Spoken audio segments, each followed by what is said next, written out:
An ominously large planet travels through the depths of space and attacks the inhabited planet of Lethone. Dominated by robots much like Cybertron, it proceeds with consuming everything in sight from its inhabitants, vehicles, buildings, and even large chunks of rock, which are sucked off the surface and devoured by the monstrous planet. Only a single ship escapes, and nothing from Lethone remains. Meanwhile, in the year 2005, the Decepticons, led by Megatron, have sent the Autobots into hiding and are now in control of Cybertron. The Autobots prepare to launch an assault on the Decepticons to retake the planet.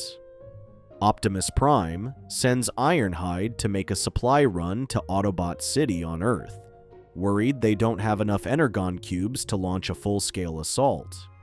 Little did they know that Laserbeak of the Decepticons overhears their plan and reports back to Megatron.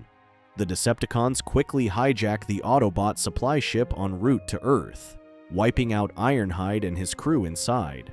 They plan on using the shuttle to sneak past security and launch a surprise attack on the unprepared Autobot City. When Daniel and Hot Rod go to meet them, they discover a breach in the hull from the lookout point and realize that the Decepticons have boarded the shuttle. Hot Rod starts shooting at them and alerts the others of the enemy attack. With the enemy outnumbering them and fast approaching, Ultra Magnus orders Springer and RC to transform Autobot City into a battle fortress. He then tells Perceptor to inform Blaster to radio Optimus Prime for reinforcements. When the Decepticons try to chew a hole into the wall, Hot Rod returns to Autobot City and kicks the enemy off its wall. Megatron orders Soundwave to stop the transmission, and he sends out small Decepticons to intercept it. When the enemy breaches inside to attack them, Blaster sends out his miniature Autobots to fend them off, refusing to leave Perceptor behind. When the enemy struggles to break through, Megatron tells the Destructicons to transform into the giant Devastator and orders them to pry the door open. The Autobots shot Devastator from behind, but their attacks were ineffective. Optimus Prime arrives with reinforcement and orders the Dinobots, led by Grimlock, to attack Devastator. After safely landing in Autobot City, Optimus claims that Megatron must be stopped and runs into the battlefield to confront him. As both leaders clash against each other, Hot Rod runs out to help Optimus Prime. Optimus triumphs over him, but Megatron pretends to plead for his life while trying to reach for his weapon when he is about to finish him off. Hot Rod sees him trying to pull a trick on Optimus, and he jumps at him but gets captured as a hostage. Worried he'd hit Hot Rod, Optimus hesitates to shoot, and Megatron shoots him down instead. As Megatron points his weapon at him, Optimus stands back up and sucker punches Megatron, which sends him falling to the lower level. With their leader down, the Decepticons retreat while the Autobots tend to their leader's injuries. Worried that his injuries are fatal, Optimus entrusts Magnus with the Matrix of leadership. Still, he refuses, claiming that he is a mere soldier. Without the Matrix, Optimus ceases functioning, and the others mourn his passing. Later, Starscream informs the others that Astrotrain asks them to lighten their load, to which they decide to throw their injured comrades, including the worn-down Megatron, off the ship. With them off the ship, Starscream then volunteers himself to become their leader, but the Destructicons refuse, claiming that the Devastator is the strongest and that they should be the ones to take the mantle of leadership. Soundwave refutes that the Destructicons are weak compared to him. When the Destructions tried to transform into the Devastator, Soundwave's minions came out to confront them and make the ground shake, interfering with their transformation. Drifting into deep space along with the injured Decepticons, Megatron runs into the sentient planet and introduces himself as Unicron. He claims that he has summoned him there for a purpose. He orders Megatron to destroy the Autobot Matrix, claiming it to be the only thing that can destroy him. Megatron states that he killed Optimus, and the Matrix died with him. Still, Unicron claims that the Matrix was passed on before Optimus died. Megatron tries to bargain with him, but Unicron destroys him instead when he doesn't listen. On the verge of being killed, Megatron agrees to his offer, to which Unicron then gives him a new body, transforming into Galvatron. Aside from him, the other Decepticons are transformed into Scourge the Tracker, Sweeps the Huntsman, and Cyclonus and his armada as the fighters. He also provided Galvatron with a new ship to carry out his order. Back at Cybertron, the Decepticons witness Starscream being crowned as their new leader. Suddenly, Galvatron crashes into Starscream's coronation and shoots him for his betrayal, which he quickly disintegrates. With it, he quickly won over the Decepticons again as their leader. Meanwhile, Unicron appears on the dark side of the moon and devours Moonbase 1. Jazz and Cliffjumper try to escape in a shuttle, but even it is sucked into Unicron and destroys the entire moon. Spike and Bumblebee on Moonbase 2 report back to the Autobots, claiming they will try to slow it down until the others arrive. Before they evacuated, Spike and Bumblebee rigged the base with enough explosives to blow up an entire planet. When they thought it did the trick, they were surprised it emerged unscathed from the explosion. When Galvatron sees Unicron devour the moons, he declares that Cybertron and all its moons belong to him.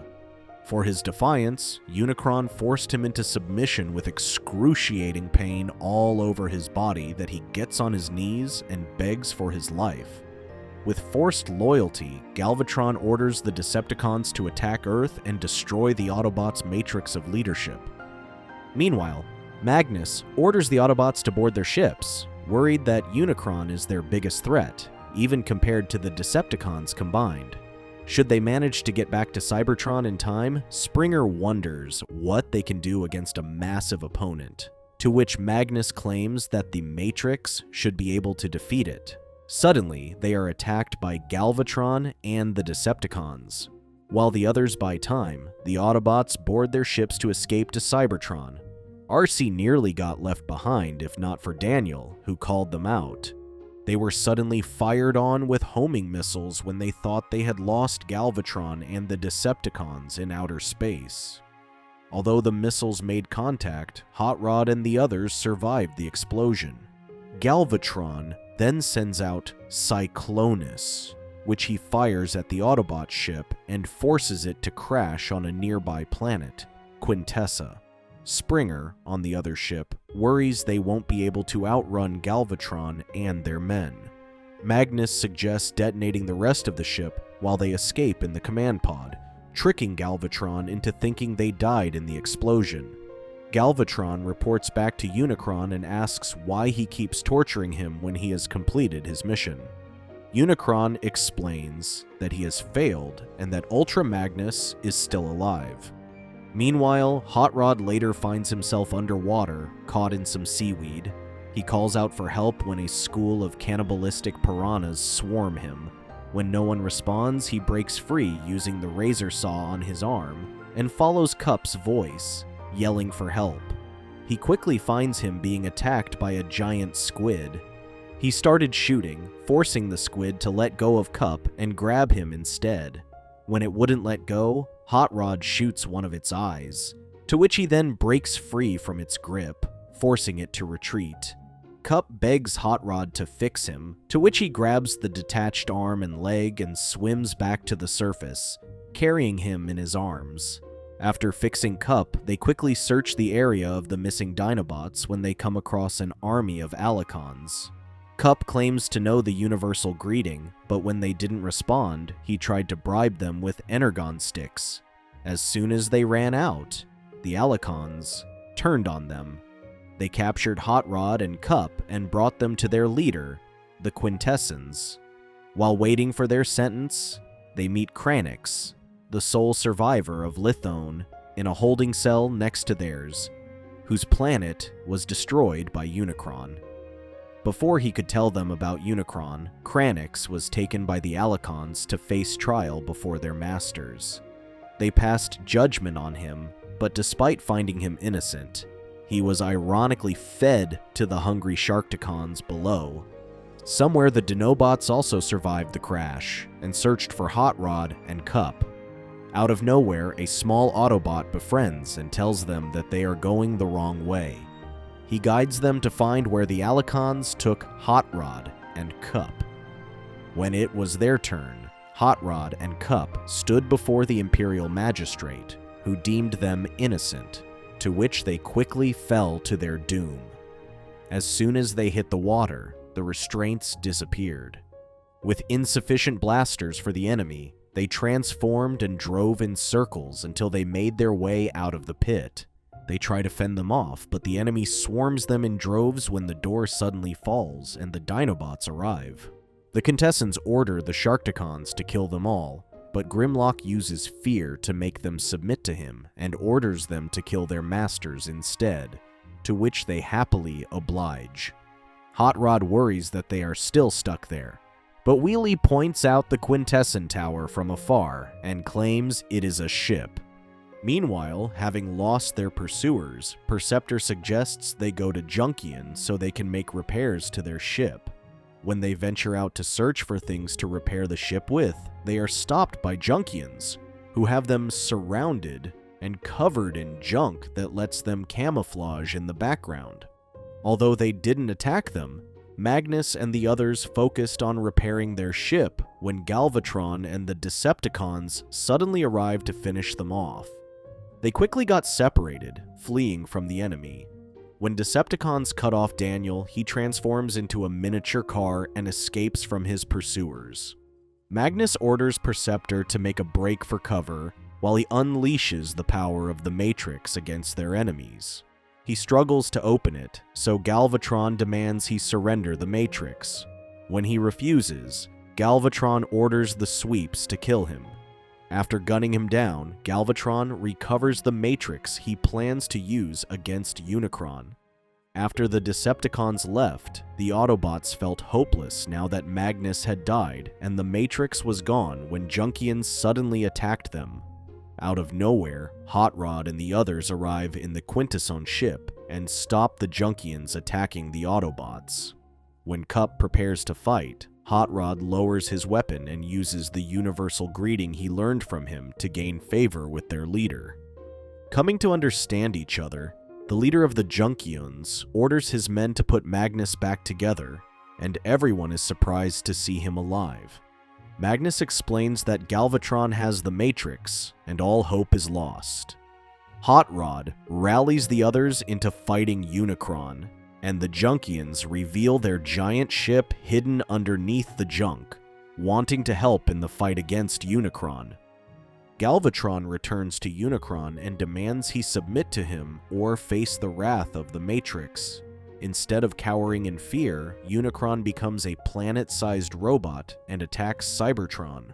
Galvatron attacks him at point-blank range, but it's ineffective, and Unicron swallows him whole. The Autobots arrive, fly the ship straight into his left eye, and enter Unicron. Daniel gets separated from the group when water suddenly comes pouring in, and he winds up in the factory, where the robots captured are thrown into an acid mix. Daniel finds his father about to be thrown into the acid when Spike tells him to shoot at the acid cover with his exosuit, saving Spike and the others captured from the moon base. Meanwhile, Hot Rod separates from the others and finds Galvatron with the Matrix. Galvatron claims it is useless as he failed to open it, but Hot Rod argues that only Autobots can open it. Galvatron tells him that they are allies against a common enemy when Unicron suddenly puts Galvatron in so much pain to force him to attack Hot Rod. Hot Rod transforms and tries to run him over, but Galvatron gets his hands on him and tries to choke the life out of him.